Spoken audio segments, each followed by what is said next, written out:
ये कहानी है एक ऐसे राज्य की जहां पर हर 5 साल में राजा को चेंज किया जाता था। जब भी एक राजा के 5 साल कंप्लीट हो जाते तो उस राजा को नए कपड़े पहनाकर हाथी पर बैठाकर एक ऐसे जंगल के अंदर भेज दिया जाता जहां पर उसके खाने पीने के लिए कुछ भी नहीं होता। वहां सिर्फ जंगली जानवर ही होते, जहां पर वो अपना गुजारा भी नहीं कर सकता था और एक ना एक दिन या तो वो भूखा मर जाता या उसे कोई जानवर अपना शिकार बना लेता। यही उस राज्य का नियम था जो हर राजा को पालन करना होता था। पुराने राजा को जंगल भेज देने के बाद अब वहां के लोग ये सोचने लगे कि अब हमारे राज्य का नया राजा कौन बनेगा। उस राज्य के लोगों को पता चलता है कि हमारे राज्य में एक ऐसा व्यक्ति है जो बहुत होशियार है, तो क्यों ना उसको राजा बना देना चाहिए। उस राज्य के सारे लोग उस इंसान के पास जाते हैं और उससे रिक्वेस्ट करते हैं कि क्या आप हमारे राजा बनोगे। तो वो व्यक्ति मना कर देता है क्योंकि उसको सारी बातें बताई जाती हैं कि जब आपके 5 साल कंप्लीट हो जाएंगे तो आपको एक ऐसी जगह पर भेज दिया जाएगा जहां पर जीवन नहीं, सिर्फ जंगल ही जंगल है। बहुत सारे लोग उस व्यक्ति से रिक्वेस्ट करने लगे कि आप हमारे राज्य के राजा बन जाओ, क्योंकि आप बहुत होशियार हो, बहुत चालाक हो, आप बहुत अच्छी तरह से इस राज्य को चलाओगे और आप इस राज्य के लोगों का भी बहुत अच्छी तरह से ध्यान रख सकते हो। सब लोगों की बातें सुनने के बाद उस व्यक्ति ने एक्सेप्ट कर लिया कि मैं आपके राज्य का राजा बनने के लिए तैयार हूँ और मैं इस बात को भी एग्री करता हूँ कि 5 साल के बाद एक ऐसी जगह पर भेज दिया जाऊंगा जहाँ पर कोई जीवन नहीं है। जैसे ही वो इंसान राजा बनता है तो वो अपने राज्यकाल के 3 दिन बाद ही वो अपने मंत्री से बोलता है कि वो कौन सी जगह है जहाँ पर 5 साल कंप्लीट होने के बाद पुराने राजा को भेज दिया जाता है।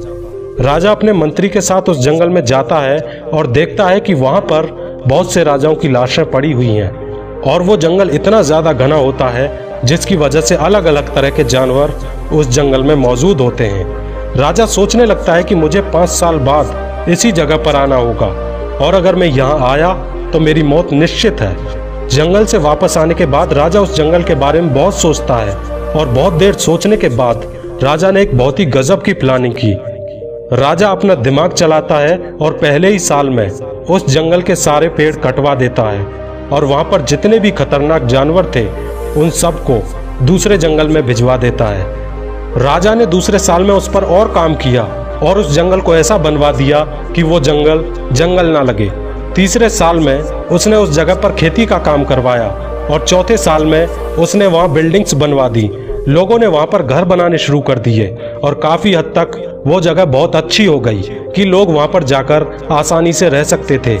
राजा ने अपने 5 साल के राज्यकाल में उस घने जंगल पर बहुत काम किया और उस जगह पर लोगों के आने जाने के लिए रोड और रहने का पूरा इंतजाम करवा दिया और उसने अपने 5 साल के शासन के दौरान अपनी सेविंग भी कर ली ताकि वो उस पैसे को अपने फ्यूचर में खर्च कर सके।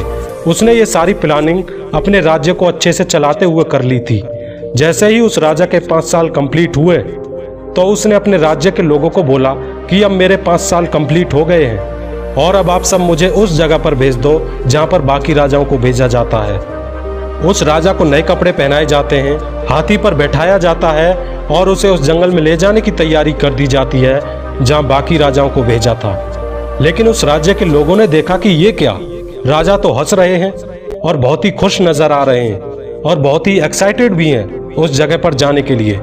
लेकिन हर बार जब भी किसी राजा के 5 साल कंप्लीट होते थे तो वो राजा रोता हुआ जाता था, लेकिन ये राजा तो हंसता हुआ जा रहा है। ये सब देखकर लोगों ने पूछा कि आप हंस क्यों रहे हो। दोस्तों, यहाँ बहुत ही सीखने लायक बात है, इसे ध्यान से सुनना।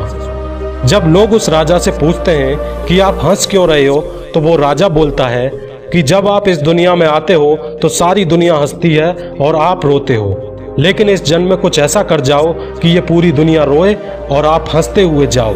ठीक उसी तरह उस राजा ने ऐसा किया कि उसने अपनी जिंदगी को ऐसा बना लिया था कि वो उस जगह पर हंसता हुआ जा रहा था। वो राजा बोलता है कि आपने देखा होगा जितने भी राजा यहाँ आए वो राजा अपने आप में खो जाते थे, अच्छे अच्छे कपड़े पहनने में, मौज मस्ती करने में, नशा करने में, लेकिन वो भूल जाते थे कि उनको 5 साल बाद एक ऐसी जगह पर भेजा जाएगा जहां पर उनको मरना पड़ेगा।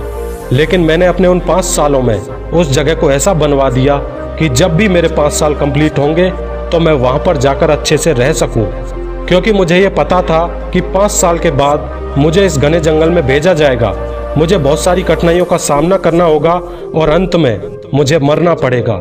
इसलिए मैंने 5 साल बाद की चीज़ों पर पहले से ही काम करना स्टार्ट कर दिया था, क्योंकि मेरे पास यही टाइम था काम करने के लिए और अपनी ज़िंदगी को बचाने के लिए। मैं अपने काम से भटका नहीं। मैं राजा ज़रूर था, लेकिन राज्य के कामों को देखते हुए भी अपने फ्यूचर की प्लानिंग करता रहा। इसलिए मैंने उस जगह को रहने लायक बनवाया और वहाँ लोगों के रहने के लिए घर भी बनवाए। मैंने कुछ पैसे सेव भी किए और अब उन पैसों को लेकर मैं उस जगह पर खुशी खुशी जा रहा हूँ। दोस्तों, ये कहानी हमें बहुत कुछ सिखाती है। ठीक इसी तरह हमारी लाइफ में भी होता है। हमें भी कुछ ही समय मिलता है अपनी लाइफ को पूरी तरह बदलने के लिए। दोस्तों, यदि आपकी उम्र 16 से 28 के अंदर आती है तो यही वो गोल्डन एज होती है जिसके अंदर जितना जोश और एक्साइटमेंट होता है उतना जोश और एक्साइटमेंट किसी और एज में नहीं होता। इसलिए आपको इस एज में इतनी मेहनत करनी है कि आपका फ्यूचर बहुत ही अच्छा हो सके। अगर आप एक स्टूडेंट हो तो आप खूब पढ़ाई करो। यदि आप एक बिजनेसमैन हैं तो आप अपने काम को पूरी लगन से करें और कुछ नया करने की कोशिश करें। और यदि आप एक वर्कर हैं तो आप अपनी आने वाली लाइफ को बेहतर बनाएं। दोस्तों, यदि आप इस 16 से 28 की उम्र में मज़े करते हैं, टाइम बर्बाद करते हैं या केवल एंटरटेनमेंट पर ही ध्यान देते हैं तो आपको भी बाकी राजाओं की तरह ऐसी जगह पर जाना होगा जहां पर या तो आपको मरना पड़ेगा या आपको जानवर खा जाएंगे। कहने का मतलब है कि आपको गरीबी में जीवन जीना होगा और आपको गरीबी खा जाएगी। लेकिन अगर आप चतुर राजा की तरह सोचते हैं और उसकी तरह अपने फ्यूचर की प्लानिंग करते हैं तो आप अपनी लाइफ को बेहतर बना सकते हैं। ठीक उसी तरह जिस तरह राजा ने पहले ही जंगल को कटवाकर उस पर जीवन बसा दिया। दोस्तों, ये वीडियो आपको कैसी लगी और इससे आपको क्या सीखने को मिला, कमेंट करके ज़रूर बताएं। यदि आपको इस वीडियो से कुछ भी सीखने को मिला हो तो एक शेयर ज़रूर करना। और अगर आप मेरे चैनल पर नए हो और ऐसे ही बेहतरीन वीडियोस देखना चाहते हो तो चैनल को सब्सक्राइब करके बेल आइकन ज़रूर दबाएं। मिलता हूँ अगले वीडियो में।